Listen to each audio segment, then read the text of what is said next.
বিসমিল্লাহির রহমানির রহিম। আমরা কুত্তার সঙ্গে মানুষকে কেন তুলনা করি, কুত্তার সঙ্গে মানুষকে কেন তুলনা দিয়ে থাকি, কিন্তু আমাদের তুলনা দেওয়ার কাজ রয়েছে। কারণ কুত্তা একটি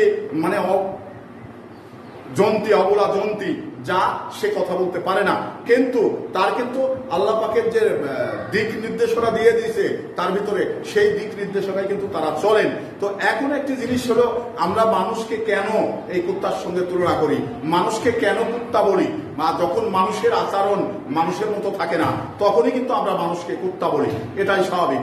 দেখুন, এই যে আল্লাহ পাকের পক্ষ থেকে যে কুত্তাকে যে অভিশাপ দেওয়া হয়েছিল, যে এই কুত্তা মানুষের ভিতরেই কিন্তু সহবাসে লিপ্ত হবেন, একে অপরে যেখানে দেখবেন হাট এবং বাজার ব্যাপক মানুষজন চলাফেরা করে, সেখানেই কিন্তু কুত্তারা একে অপরে মিলিত হন।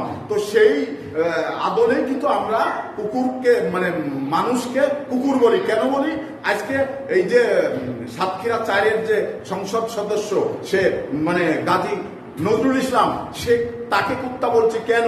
সে কুত্তার মতো আচরণ করেছে, তাকে কুত্তা ছাড়া অন্য কিছু বলা যায় না। এই কারণেই বলা যায় না, সে মগবাজারে যে রেস্টুরেন্টে, হোটেলে যে কামটা করছেন, গণমাধ্যমে যেটা দেখা যাচ্ছে, এটা আসলেই আমরা মানুষ, আমাদের 4 দেওয়ালের মাঝে আমাদের বৈধ বিবির সঙ্গে আমরা মিলামিশা করতে হয়। তো সেখানে এই গাজী নজরুল ইসলাম তা না করে অবৈধভাবে একটি মেয়ে নিয়ে গিয়ে হোটেলের সিঁড়ির রোমে ভিতরে যেতেই পারেনি, সিঁড়ির রোমেই সে যেভাবে আসক্ত হয়ে গেছেন, যেভাবে ওই নারীর চড়া মারছেন, এটা আসলে কোন সভ্য এবং কোন মানুষ এটা পারবে? এটা কি পারবে?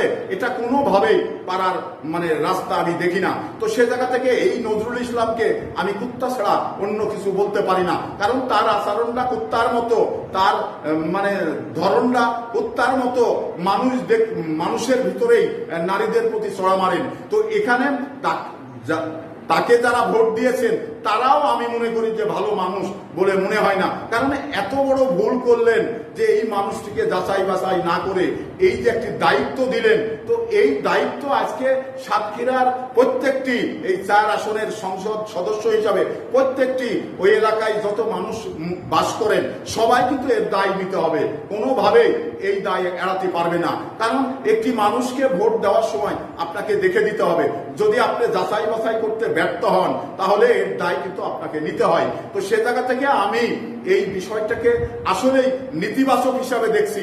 একজন সংসদ সদস্য, একজন জনপ্রতিনিধি যদি এই আচরণের হয়ে থাকে, তাহলে তার প্রতি কুত্তা ছাড়া এবং কুত্তার জন্ম ছাড়া এই গাজী নজরুল ইসলাম কোনোভাবেই সে মানুষ বলে নিজেকে দাবি করতে পারে না।